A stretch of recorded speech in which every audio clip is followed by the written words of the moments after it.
ဒီနေ့မှာတော့တာမန်ရွာသားလေးတယောက်ကနေနတ်ဖျားတွေတောင်ကြောင်းရင်ရတဲ့ဝင်းရင်ဘရင်အဖြစ်ပြောင်းလဲသွားမယ်ကောင်းလေးတယောက်ရဲ့ဇလန်းကိုပြောပြသွားမှာပါသူဟာမြို့နယ်လေးတစ်ခုမှာအဖိုးတယောက်နဲ့အတူအေးအေးဆေးဆေးနေထိုင်နေတဲ့ကလေးတယောက်ပါမိသားစုရဲ့အသက်မွေးဝမ်းကြောင်းကတဲယူပို့ဆောင်ရေးလုပ်ငန်းဖြစ်ပြီးသူကလည်းအဲ့ဒီအလုပ်ကိုဝင်လုံးနေရပါမယ်အမြဲတမ်းအလွဲလွဲအချော်ချော်ဖြစ်နေတတ်တဲ့ကောင်းလေးတယောက်ဖြစ်ပါတယ်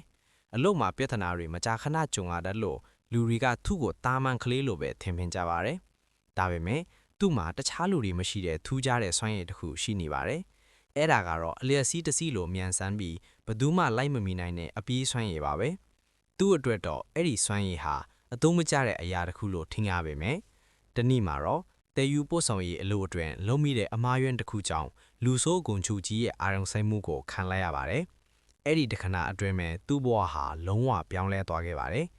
လူဆိုးဂုံချူကြီးရဲ့လက်ထဲကနေသူလွတ်မြောက်နိုင်မလားသူ့ရဲ့ထူးခြားတဲ့စွမ်းရည်ကဘလို့အခန်းကဏ္ဍမှာအသုံးဝင်လာမလဲဆိုတာကိုတော့ဇလန်းအစကနေစိတ်လှုပ်ရှားပွဲဆက်လက်ကြည့်ရှုရမှာပဲဖြစ်ပါတယ်။